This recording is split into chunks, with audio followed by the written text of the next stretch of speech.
Habang nag-aaksaya ako ng oras sa paglalaro ng mga laro, isang mekanikal na boses ang biglang umalingaw-ngaw sa loob ng aking ulo, binabati kita. Matagumpay mong naitama ang iyong sarili sa 24 na hour godly tycoon system. Mula ngayon, anumang pera na iyong gastusin ay ibabalik sa iyo ng 10 beses pagkatapos ng 24 na oras. Automatikong mawawala ang system, sa sandaling natapos ang boses, isang countdown timer ang lumitaw sa aking isipan at ang aking utak ay agad na nagsimulang mag-isip ng mabilis.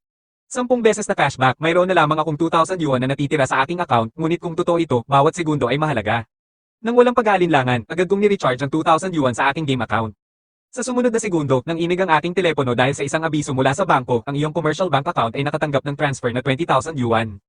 Kasalukuyang balanse, 20,024 yuan, gumana nga ito. Ang tibok ng aking puso ay agad na bumilis at ang pananabik ay dumawi sa aking buong katawan.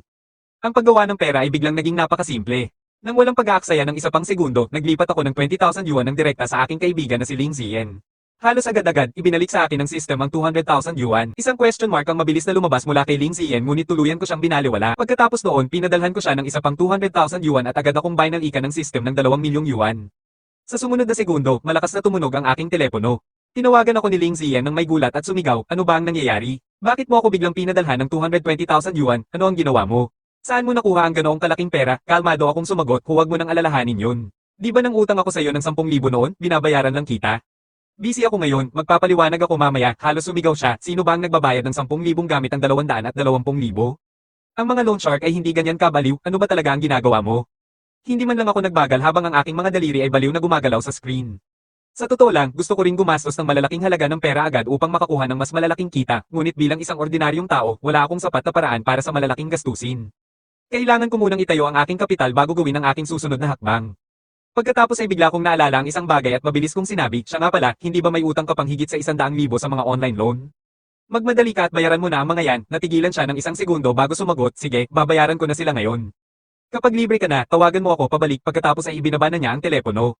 Sa loob ng mas mababa sa 3 minuto, ganap ko nang nabayaran ang bawat online loan at utang sa credit card na mayroon ako.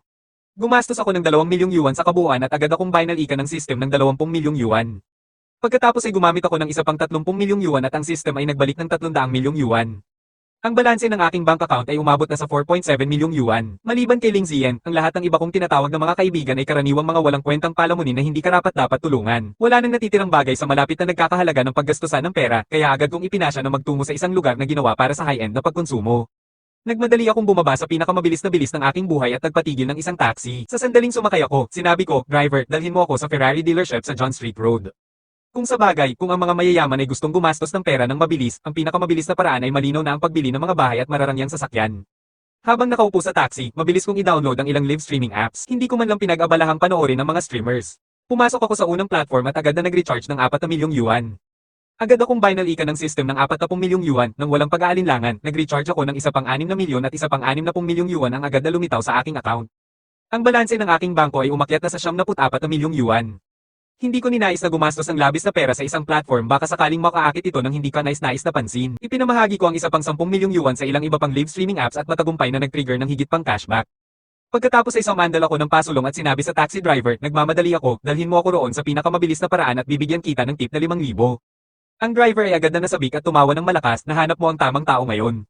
Hayaan mong ipakita ko sa iyo kung ano ang hitsura ng isang tunay na mountain driving god. Sa sumunod na segundo, ang taxi ay sumabog pasulong na parang isang rocket. Casual ko siyang nilipatan ng 5,000 yuan at ang system ay agad na nagbalik sa akin ng 50,000 yuan. Sa loob ng mas mababa sa kalahating oras, gumastos at nagpaikot na ako ng halos 300,000,000 yuan. Para sa mga ordinaryong tao, ang 300,000,000 yuan ay sapat na upang magretiro habang buhay, ngunit sa kakaibang paraan, hindi pa rin ako nasiyahan. Kahit ako ay hindi na alam kung ano ang naging layunin ko. Pagkaraan ng mga 20 minuto, sa wakas ay nakarating na kami sa Ferrari dealership. Sa sandaling pumasok ako sa loob, isang saleswoman ang agad na bumati sa akin ng may paggalang. Hello sir, maligayang pagdating sa Ferrari Sales Center. Mayroon na ba kayong modelo na naiisip? Pumiling ako at kalmadong sumagot, wala, ngunit maaari mong maikling ipakilala ang mga kotse rito. Bibili ako agad, tiningnan niya ako mula ulo hanggang paa. Ang aking buong kasuotan ay malamang na hindi man lang nagkakahalaga ng higit sa 1,000 yuan. Pinilit niya ang isang ngiti at itinuro ang isang malapit na kotse. Sir, maaari ninyong tingnan ang isang ito. Ito ang Ferrari 612. Ang kasalukuyang presyo ay 5.7 milyong yuan. Ikinaway ko ang aking kamay ng may pagkainip at sinabi, hindi na kailangan ng mga pagpapakilala. Kukunin ko ang isang ito, i-swipe mo ang card, pagkatapos ay ihanap mo ako ng ilan pang kotse rito. Gusto ko silang lahat.